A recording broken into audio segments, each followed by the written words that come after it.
Pronto, galera. Ainda falando sobre a região norte, né? Hoje vamos falar sobre a organização do espaço da região norte, ou seja, ocupação e exploração do território. Então, diversos povos indígenas habitavam as terras que hoje correspondem à região norte do Brasil. Quando os colonizadores europeus iniciaram a ocupação e a exploração econômica desse território. A princípio, nos séculos XVI e XVII, a ocupação portuguesa na região tinha a intenção de proteger o território contra invasores contra as invasões de outros europeus, como espanhóis, franceses e holandeses. Nesse contexto, houve a fundação de vilas e a construção de fortes. As primeiras atividades exploratórias. Até o início do século XIX, o fator que motivou a exploração da região foi a busca pela chamada droga do sertão, que foi o carvão, a canela, a baunilha, pimenta, cacau, entre outras. No final do século XIX, durante a exploração da borracha, a região passou a receber fluxos migratórios mais intensos, principalmente de pessoas provenientes da atual região Nordeste. A borracha natural, produzida do látex, extraído da seringueira, era um dos principais produtos exportados pelo Brasil e impulsionou a ocupação do território amazônico. Os rios constituíram vias de circulação que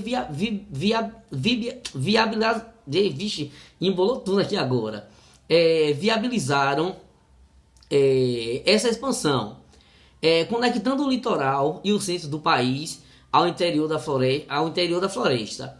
No auge da extração da borracha, durante o início do século XX, foram instaladas as primeiras linhas de telégrafos. Nesse mesmo período, foi construída a estrada de ferro Madeira-Mamoré, que ligava a fronteira da Bolívia e Porto Velho, capital da Rondônia.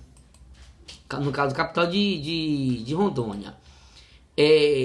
No caso, a integração territorial. Na década de 1950, o governo brasileiro começou a tomar algumas medidas para exercer um maior controle territorial da Amazônia. Com o discurso de integração de região às demais regiões do país, foram criados projetos de ocupação e de desenvolvimento por meio de novos eixos de expansão, representados principalmente pela abertura de estradas. A BR-153, que liga Belém a Brasília, e a BR-364, que liga Cuiabá a Porto Velho, destacam-se entre as estradas construídas naquele período, ao longo das quais fundaram-se novos vilarejos e cidades. Essas estradas foram construídas com o objetivo de abrir novas frentes de produção agropecuária e, com isso, atrair investimentos e contingentes populacionais e entregar economicamente a região norte. Aí foram as principais estradas, né, que foram construídas nesse período com a finalidade de escoar, né, a produção dessa região. Durante o regime militar 1964 e 1985, os chamados Planos de Desenvolvimento da Amazônia se intensificaram como política de integração regional, além de terem continuado os incentivos fiscais, a abertura de estradas e o asfaltamentos das já existentes. Foram realizadas outras obras de infraestrutura, como a construção de hidrelétricas e portos, com o intuito de incentivar e viabilizar a instalação de empresas agropecuárias industriais. E quais foram as principais atividades econômicas da região norte? Ao longo da história, diversas atividades econômicas motivaram a ocupação do território que hoje corresponde à região norte. A busca por recursos naturais, reconhecimento abundante no local e o objetivo de integrar a Amazônia às demais áreas do Brasil desempenharam papel fundamental nas atividades realizadas na região. Os investimentos direcionados ao desenvolvimento econômico da região norte não objetivavam necessariamente a conservação da floresta amazônica.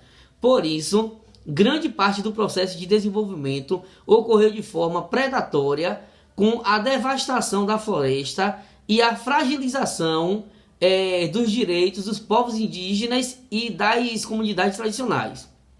Atualmente, o extrativismo comercial continua a ser uma das principais atividades econômicas da região, mas também tem em destaque a agropecuária e o desenvolvimento da indústria e do turismo. Ou seja, o turismo a gente sabe que está presente praticamente está presente em todas as regiões, né? Aí no caso a questão do extrativismo, uma parcela da população da Amazônia vive do extrativismo não predatório, que consiste em coletar frutos, sementes e outros recursos da floresta, além de caçar e pescar.